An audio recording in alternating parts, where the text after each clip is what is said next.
Hey again. So today I want to talk about international integration and some of the ideas that surround it. So what is international integration? Well, it's when states or non-state actors come together to form something, an organization, a set of processes, anything that basically supersedes their typical understanding of borders and national sovereignty. So this is when we step into that broader realm of what could look like a world governance type of model, where individual states give up something that they originally have for a larger goal. This has really grown in prominence, again, since 1945. We see with this increasing globalization and the interconnectedness of countries that this type of model has become significantly more prominent. In states, this can represent itself as far as the intergovernmental organizations we've discussed that deal with major issues, things like world health, humanitarian organizations, the ability to deal with the environmental change that we've experienced, something that by necessity takes on a much larger role than any individual state can handle. There are also non-state actors that can be involved in this, or even individuals that can be involved in this process. And their goals can vary significantly. It can be for some of those similar goals, dealing with the environment, dealing with humanitarian crises, some kind of shared belief that they feel needs to be represented on an international scale. It can also be things that we may see as a little bit more negative. Terrorist organizations or terrorist individuals who want to achieve a goal on a broader scale can now do so, can now access a broader array to form a network across the world to follow those goals, those same kinds of shared beliefs that individuals may have. So it can lend itself to terrorism. It can lend itself to more, better or wider spread organized crime. No longer are criminal syndicates required or by necessity maybe limited to just their country of origin. They can function across national boundaries.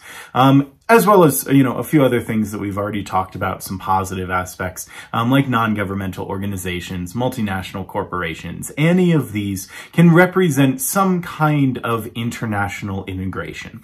We're looking at that aspect where there is some sovereignty or some, right that we typically associate with states that is given up by the creation of this larger organization. So then more specifically, if we look at what's called supranational integration, this is when states come together and form some kind of organization that they give their sovereign power over to. So not just something like the United Nations, though you could in some aspects consider the United Nations a type of this organization. There are much better examples of this type of organization than that, because the United Nations is still really limited in its power. It doesn't have sovereign power unto itself. It requires the confidence and requires the cooperation of its member nations in order to get anything done.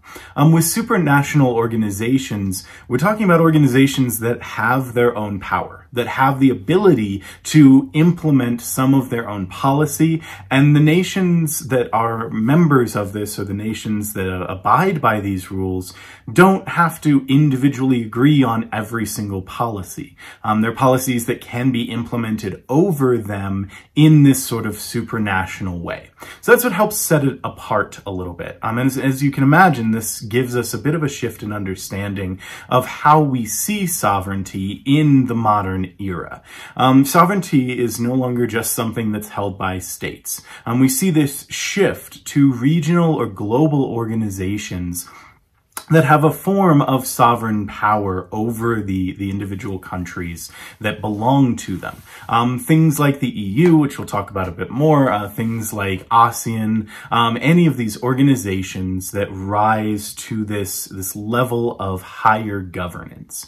As you can imagine, this does have an effect as well on the individual member states. It tends to reduce some of their autonomy. They're not solely responsible anymore for their laws, laws, for the implementation of their laws, for creating trade. These countries don't necessarily have to go out and create their own trade deals. If they belong to this organization, then they may have those trade deals built for them. So I think the best known of these is going to be the European Union, and it's an excellent example of this sort of supranational organization. The European Union has origins that go back to the 1950s. We can draw it back to some of these major ideas that started to arise after World War II. But really, the European Union, as we know it today, didn't come into being until 1993. In 1993, the member countries signed the Maastricht Treaty. 28 member states at the time. Today there are 27 thanks to Brexit. But 28 member states signed on to a single market area.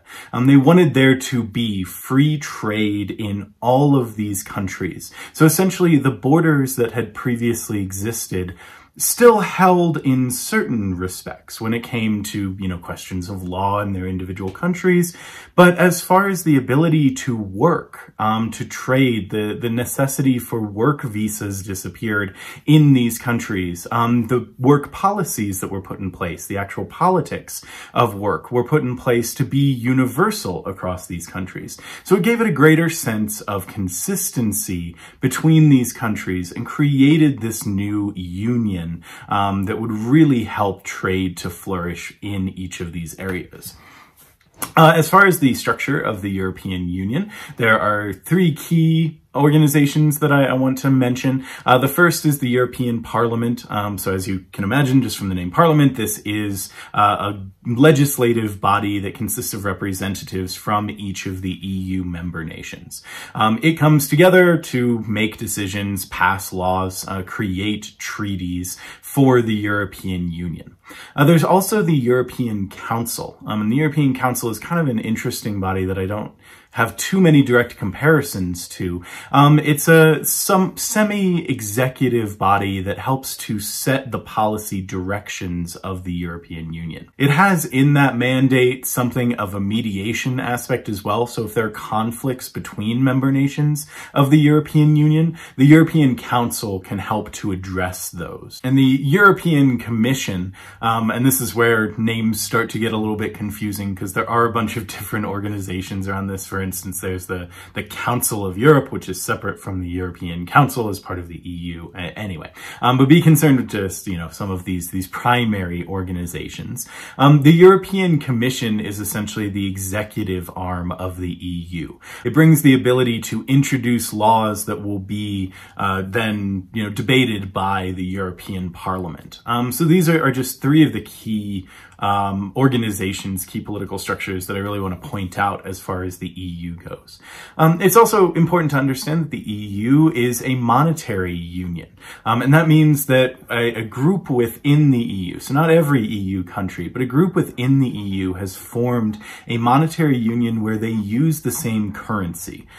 This is, again, something that is sort of unprecedented on this kind of level, where we see a number of countries coming together and foregoing their own ability to create their economic units that are then dependent on the treasuries of the countries that they belong to, and instead bring together this monetary union and create the euro, where that is a shared currency that's not dependent on any one country's financial abilities. Thinking about this in broader terms, this truly is a foremost example of supranational governance. Individual countries have less autonomy in some areas because they give that autonomy or that sovereignty over to this European Union. Specifically, the ability to make all laws for themselves is given over to the European Parliament. The Central Bank of the European Union has the ability to institute monetary changes in each of these countries.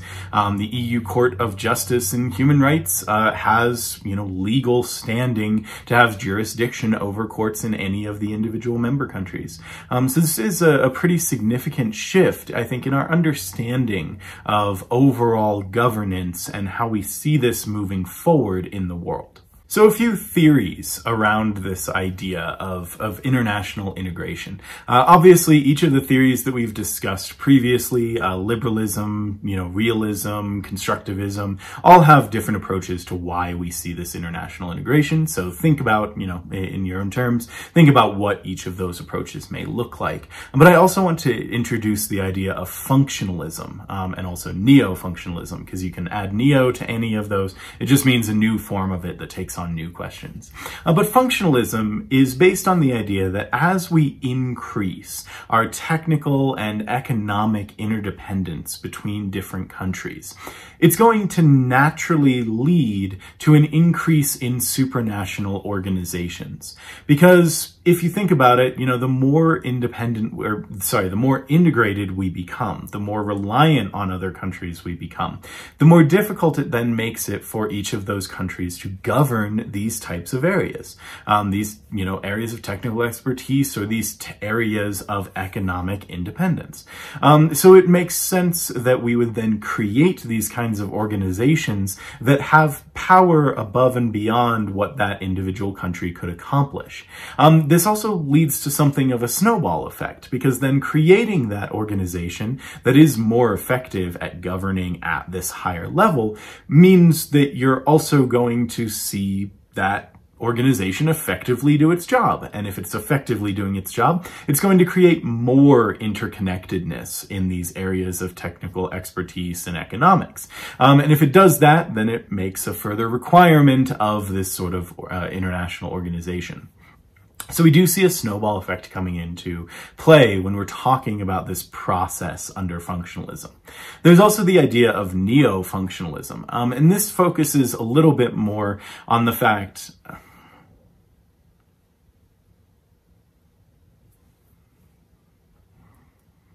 There's also the idea of neo-functionalism, which takes this one step further and says that if we see these supranational organizations being formed, then it is likely we're going to see spillover into other areas.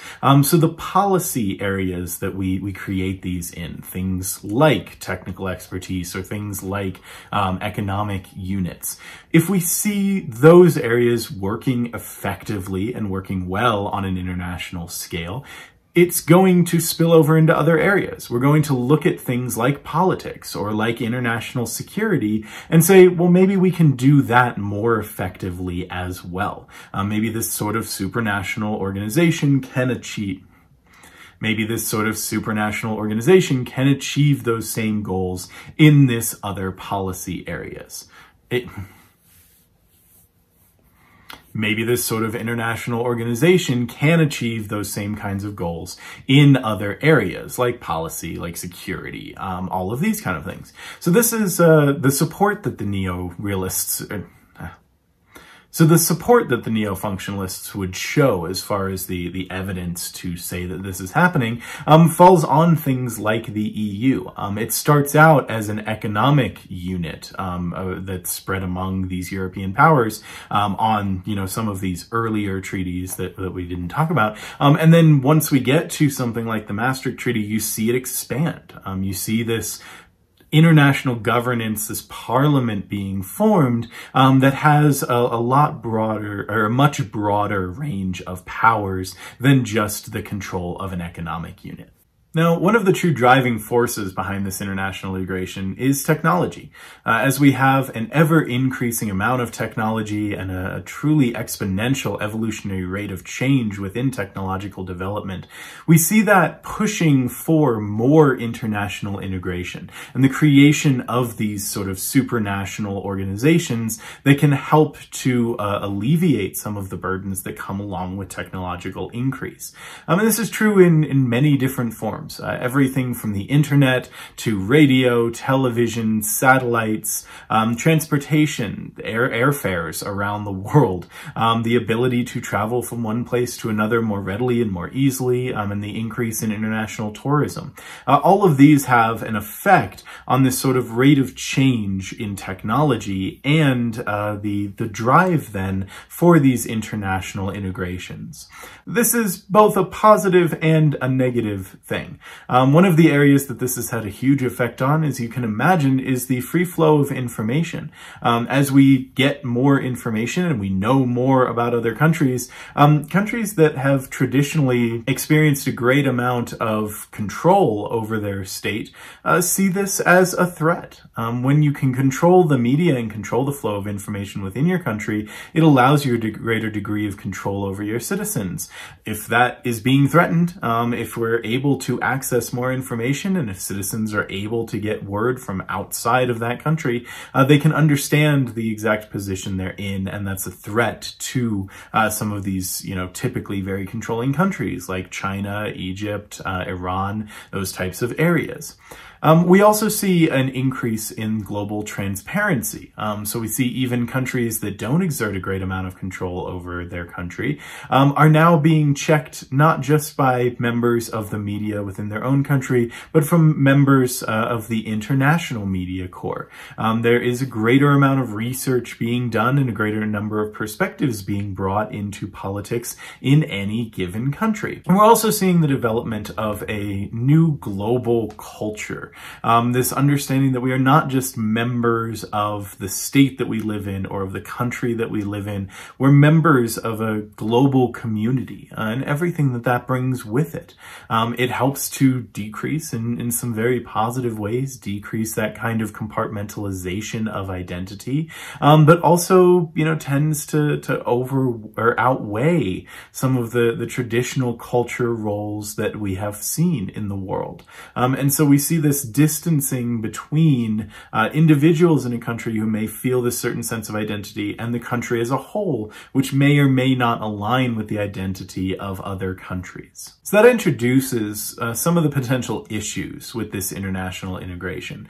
Overall, it is something that is happening, and some see it as inevitable, but that doesn't mean it's always good. There are negative aspects of a further increase in internationalization, and these are things like the Euro crisis, where if one country involved in this European economic or European monetary union starts to fail, and a country like Greece starts to go bankrupt, it has the effect of then not just affecting that one country. It has a network of countries that are affected by that. And we see this same thing in international terrorism. We see this rise in international crime, all as potential negatives of this increased globalization.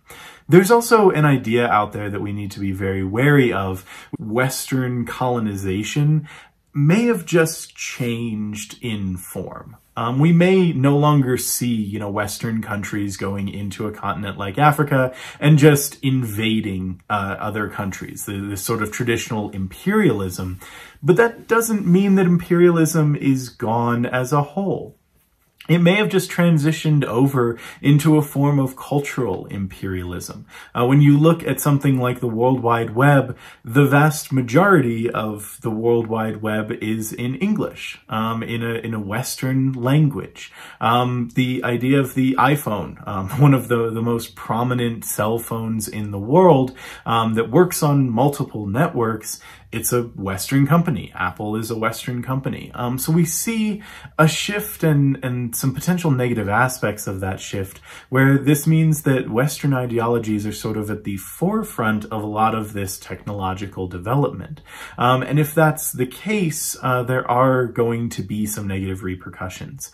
Some countries or some individuals, groups within countries, may have a negative reaction to that. We've seen a resurgence in some areas of ethno-nationalism or fundamentalism as a response to this sort of Western imperialism through technology. This also creates new avenues for, or maybe gives us a better lens to view the real sense of global inequality that exists. In the North-South divide, we see that this is carried through specifically within technological accessibility. It's known as the digital divide.